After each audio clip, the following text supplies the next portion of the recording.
Trademark term? Yeah, I think it maybe was. So that's why they all say hook and loop? Oh, I bet it's like a Band-Aid thing. Yeah. Where it's like everybody calls it that. Or like Kleenex. Yeah.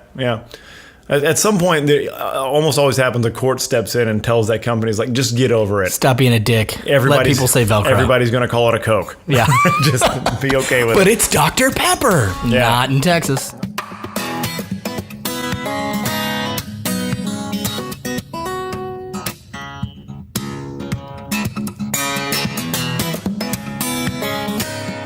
Welcome to the Camo and Hooks podcast. This is Mike. And this is Luke. So I'm at odds with myself here, Luke. Mm-hmm. There's dissonance, cognitive dissonance, because big words. And actually, I ran out of words right there. So let's just cut it right there.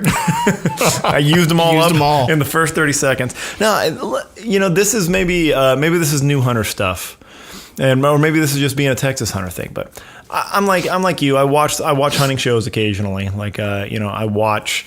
I read, the article. I read articles like, I read the Journal of Mountain Hunting. Shout out to those guys; they're awesome guys. And you see these big mountain hunts, the big western hunts, or the spot and stalk hunts, or you see the small game hunting in the east, or even like they're able to spot and stalk whitetail out there. You get these romanticized views about hunting and these big hunts, like these big drawn hunts like we have in Texas and stuff. Mm-hmm. And that's what gets me excited. That's what gets me into hunting, because it's very easy to make the connection between like the ethics and the journey and the struggle of hunting along with those things. But the reality for a Texas hunter a lot of times is that you're sitting in a blind in bad conditions waiting for a whitetail to show up to a feeder. Yeah. Is that you're not in spots geographically where you can spot and stalk, or where you can still hunt. You can still hunt whitetails. You can. But good luck in Central Texas landscapes a lot of times. It's tough. And if you're a meat hunter, like you're worried about the end result, you want that, it's not a high yield way to do it. So like I feel kind of at odds, because like I get very disappointed even just a couple weeks into the season when nothing's happening, or I feel like I'm just sitting and waiting and playing sitting and wait. Like I guess I have this disconnect between like I want to actively be hunting, but I don't feel like I'm actively hunting. Right? Does that make any sense? Mm-hmm. Like, and that's why like I'm jealous of this antelope hunt that you have coming up. Have this. Pretty excited about it. Yeah. So talk about that. Like how different you think that's gonna be. Well, first I think I would say this, like, I do have those kind of feelings where like sometimes you feel like less of a hunter. Sure. Right? Than like Cameron Hanes chasing elk through the pine forest in Oregon or something. Right. But I would venture to guess, maybe not specifically Cameron Hanes, but I would venture to guess that a lot of those Western hunters would kill to be able to sit in still. A blind and shoot a deer at a feeder so they could put that meat in their freezer. Right. So it's like a grass is greener or meat is redder kind of situation. Yeah, I think that's exactly what it is. And not, obviously not that one's any better than the other. One's easier than the other. Yeah. No question. But like you said, because of the landscape we have, we just don't have that opportunity. And the particular animal we're hunting, right? Whitetail are considerably more skittish. Yeah. Than those bigger animals like that. Yeah, like muleys and elks and stuff. Yeah, like exactly. Yeah. But I am going to hunt what is apparently one of the most notoriously skittish animals, in the antelope. Such though that you have to hunt them from the bed of a truck with a high-powered rifle. Exactly. Yeah. So I got some more information on that. My buddy went out to the ranch we're hunting last weekend. He said there were antelope everywhere. Nice. The trick is going to be getting close enough to shoot one. Yeah. So we are hunting about 600 or 700 acres on this ranch, where it's the one spot of the ranch where they don't have cows right now. So I get to hunt that. It actually butts up to another 700 acre BLM spot. Which is public, so we can also hunt it because it also falls in the section that we have a tag for. Nice. The trick is that there's other people hunting that BLM. Sure. Already. Right. And then just the way the roads come in, private roads, public roads, and all that kind of stuff, there's really only kind of, like, we're actually probably going to do our scouting from off the interstate. Because a good vantage point. It's easier access to the fields. Sure. From compared to the direction we have to come in from the private road. Okay. So we're going to do our scouting probably from the interstate and check that out. And what the hope is, the particular season for our section is basically the month of October. So by the time I get there, there will have been almost 4 weeks of hunting in that section. So what we're hoping is that BLM is getting Just lit hunted up. crazy. Yeah. And they're like, oh, hey, let's go over to this 700 acres where nobody's hunting. Now, is that an official antelope accent? That's what they sound like. In Wyoming, they sound like Yeah. that. Okay. Yeah, no, I've seen YouTube videos. Okay, gotcha. So, they're a more effeminate species. They are. Okay. They are. I gotcha. But so we're hoping that BLM is really heavily hunted and pushes them all onto the private land where they feel safe because nobody's hunting that private good bet. land. We're the only ones that are going to hunt that private land. I think it's a good bet. I think it's a smart bet. Yeah. And that's the kind of stuff I'm talking about, like making, informed decisions and scouting decisions like that. That's fun. And there's a little bit of that with whitetail hunting. There's a little bit. Well, I mean, you still have to be. You have to put the feeder where they're going to come. Right. You can't just throw a feeder up anywhere and deer will come to it. Yeah. I mean, Depends on where you are. well, I mean, there's got to be deer in the area somewhere. They're not going to travel 10 miles to your feeder. Right. If there's no deer there, there's no deer there. Deer will spend their entire life within a square mile. Sure. So you have to know that at least there are deer there. You have to put it far enough away from where people are on a regular basis. Yeah. Right. So that you're not scaring them away constantly. We've talked about blind placement, whether that's a tree stand, whether that's a ground blind, whether that's a box blind. You've got to be cognizant of sunlight, wind direction, because, winds change, but most of the time you can say, well, generally the wind comes out of here. Right, based on the topography. Oh, I get to use the Steven Ranella word. Nice. Based on the topography. This is a big words podcast so far. It is. Cognitive dissonance, topography. Break out your dictionaries. Nice. So, there's a lot that has to be considered. So while you may not be, when you're Central Texas blind hunting, while you may not be stalking a deer through the woods, there's a lot of work that goes in ahead of time. Yeah, and I guess that's sort of the anticlimactic part of it is that, really I think what we're talking about, honestly, is we're talking about strategy versus tactics. And there's a lot of strategy in hunting whitetail and ambush hunting. There's a lot of strategy. There's not a lot of tactics. There are some. I'm not saying there's zero. Right. But there are more tactics in still hunting. There's more tactics involved in spot and stalk. Even what you're doing, in Wyoming, there's more tactics involved. Like you've got to set up a shot. You've got to move yourself. You've got to move your weapon. You've got to know your weapon, your terrain, everything like that, and make adjustments on the fly. Whereas I think with the whitetail hunting, you're trying to make sure you're filtering all the possibilities down to as few as possible. You're trying to filter away the possibilities to get the shot in this lane, in this situation, like on this animal that you want. But with the kind of hunting you're doing, the possibilities are much more wide open. So you have to be more of a tactician, I guess it is. Yeah. So I guess maybe it's just like a matter of delayed gratification. I think it's more like playing poker versus playing craps. Yeah, that's a good point. You're playing poker, you're playing all the other players. You can slow play. You don't have to play every single hand.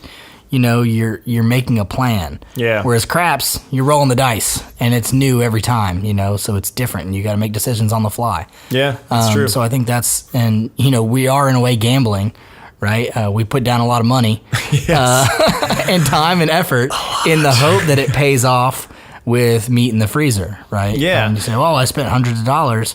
Well, yeah, but if you end up with a couple 100 pounds of meat, do the math. Yeah. What does go to the store and look and see what that organic free range beef costs. Right, per pound. Now, if I got 200 pounds of organic free range venison in my freezer, bingo. Yeah, starts to look like a better investment. But it does. Look, there's no getting around it. That your first deer is real expensive. Yeah. that first deer is real expensive. That return on investment takes a while. Takes a little bit. Yeah, it's very true. And yeah, you're right. It is more And I think that's, we've touched on this before when we talk about, the setup for, the place, my primary hunting place right now, Lake Georgetown, this public land, how much work it was to get that feeder in. That my family was involved and they did it and everything. How much work all the strategy and the setup and the consideration that went into that is going to make that sweeter if it happens. Oh, yeah. It's going to help. Now, but what I'm wondering is, and I don't think these are answerable questions because it's down to the person, but let's get rhetorical about the topography. But is it going to be as rewarding, or like is it a similar kind of reward to say, like, I did all that strategic setup, did all that work to set up, and then I finally got it? Is that going to be as rewarding or the same or less as like a spot and stalk hunt where I had to do the physical work along with thinking and strategizing? Like, is it, it's not like there's no strategy involved in a still hunt. There 100% is. You have to plan at least where you're going to be, where the animals are. But I just wonder, like, is there, like, do people that, that spot and stalk elk in Colorado or in, anywhere else, or people that, hunt antelope, do they look at whitetail hunting and go, pfft? I think that's boring. I don't know. Yeah, it's. I think it just depends on what your experience is. Yeah. What you can do, what you can't do. Like, some people will hunt elk and you get one tag, right, and they'll hunt it forever and never see one ever. Yeah. Like, how rewarding is that? Right. Right. Like, I know, like, the struggle is part of the reward, but I got 5 deer in the freezer. Right. I can deal with that. My struggle is to cook them all. You know what I mean? Yeah, it's like, I got to give this stuff away. And maybe that's what it is that if you go out and you're hunting bighorns or something, and you're scaling mountains to do it, or you're on one of these big time hunts and you fail, you still climb the mountain. Yeah. And you were still up in the woods watching it, like with elk, you're watching magical forest horses with swords on their heads scream at each other. Like, or you fought and you camped and you hiked a lot of miles, but when you fail at ambush hunting, you sat there all day. That's what sucks. I think that's drilling down to it. That's what's bothering me. Okay. I think finally, this is a good therapy session for us here. Thanks, sir. You're doing a good job here. You're just taking notes and judging me silently. It's good. That's what therapists do, right? And I'm going, what? Just enjoy yourself, asshole. Yeah, but that's what it is. When failing at whitetail hunting, at ambush hunting, sucks a lot, because it wasn't like I tested myself or like had like a cool test. It's like, or burned 5,000 calories. Right. It's like, how long could you sit and not make a sound and not smell bad? I get that. Well, a nap helps. It does. I can't do it. I just have this like fear still that is like, oh God, they're gonna come right as I fall asleep. I try to fall get off my stool or something. Like, when I went out, I got in the blind at like 5, and I just slept till like 5:45. Nice. Yeah. There's nothing wrong with that tactic, especially when they're not showing up. I've considered sleeping in the blind overnight. Does your blind have a floor? No. Mine doesn't either. That's what stopped me. That's why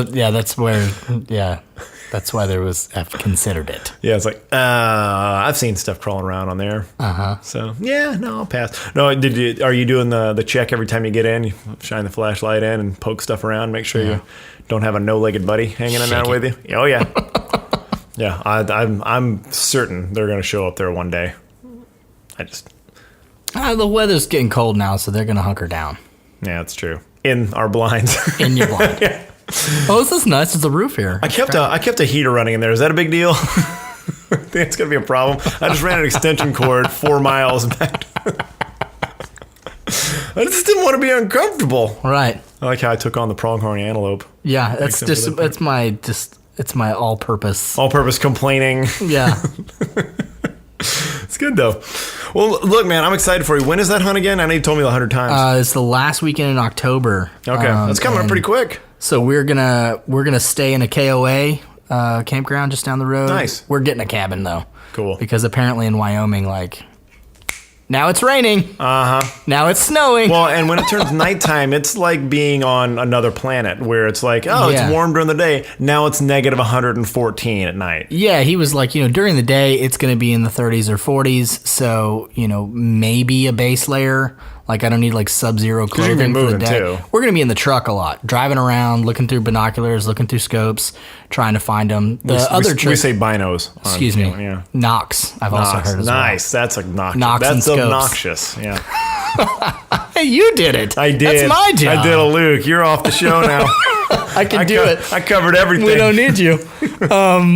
So we're going to be driving around looking for them. And that's the other trick is that there's no cover at all. Yeah, because it's Wyoming. Yeah, exactly. And it's a big flat rectangle. Yeah. And so we'll be driving around during the day looking for them.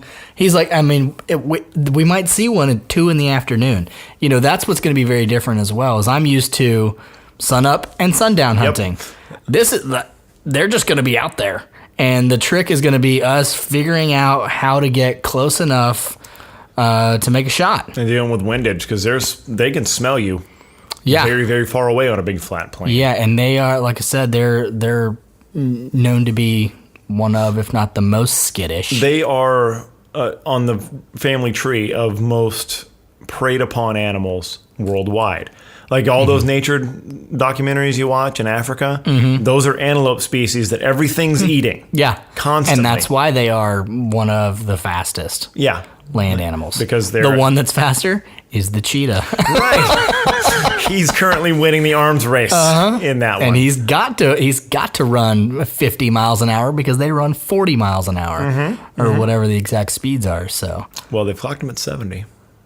70 miles per hour. Jeez. I mean, look, that's like a known trivia fact for a lot of people or whatever, but it's still when you say it out loud and think about going 70 in your car, there's a critter that can do that on feet. I can't wait to see it.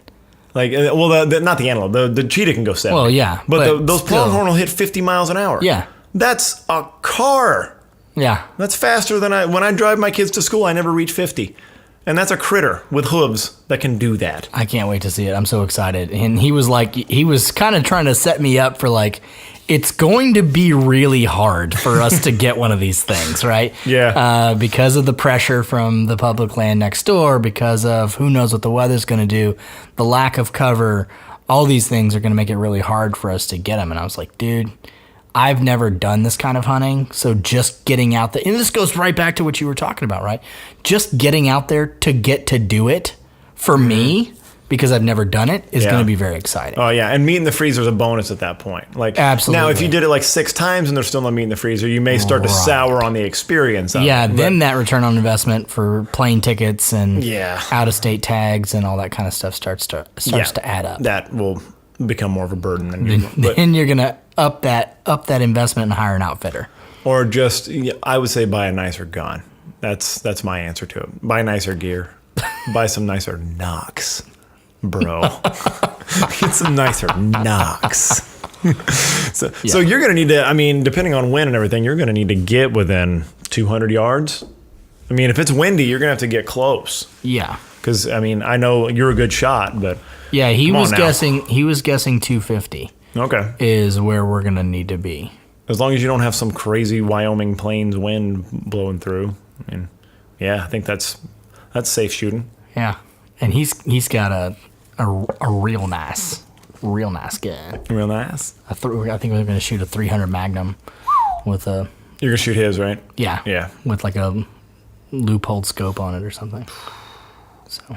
It's disgusting. I'm going to come back and like crap on my 270 with is this a BB gun? Yeah. Your little airsoft gun that you have now? I'm going to be all like scoffing at my own rifle. Ugh. What is this thing? Is this what the poors hunt with? I remember my first gun. Right. Oh, wait, that is my first gun. Oh, yeah, that's the one. Well, that's mine. Time to go hunting. Yeah, I guess. All right, man. I'm cheering for you. I think probably by the next time we sit down and have a recording session, you may have that hunt in the bag. Mm-hmm. So I'm hoping Hopefully I get some antelope in the bag. Man. Dude, how nice would it be to sit down on the podcast and eat? That would be the podcast. It's just us eating an antelope steak. Oh. Ooh. It might get real weird, honestly. Yeah. It's just the audio. Oh, it's so good, guys. I know like you can't see it or taste it, but trust me, it's so good. I mean, I could just lie and we could get tacos. You could, yeah. Just like put some wheat bread out on the table and we smack on it for a while. I was like, yeah, that's some hubba bubba. Is that still a gum? There's no truth in media anymore anyway. It's true. We never purported to be telling you the truth. Right. We're actually two bored housewives from Iowa. We're wildly successful at hunting. Yeah, we just came up. We figured this particular paradigm was what was going to sell. It's a good shtick. Yeah, let's be two middle-aged hunter losers. Yeah. All right, Make up families and everything. It'd be great. Well, okay, Tina. Oh yeah, that sounds like a good idea. I'd be Patty. Patty. Yeah. That sounds like a good Midwest. That's a good Midwest name. I worked with a Patty when I worked in the Rust Belt in Cleveland. Yeah. Patty Papp was her name. Shout out to Patty Papp if you're listening to this. Papp. And she had the Northern Ohio accent, and it was Patty Papp. Patty Pap. Patty Papp.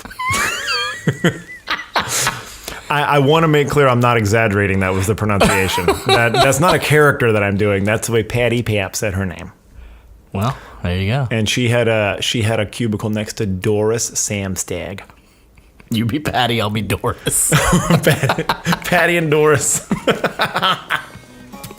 right, this is Patty and Doris signing off. We'll see you next time. Bye.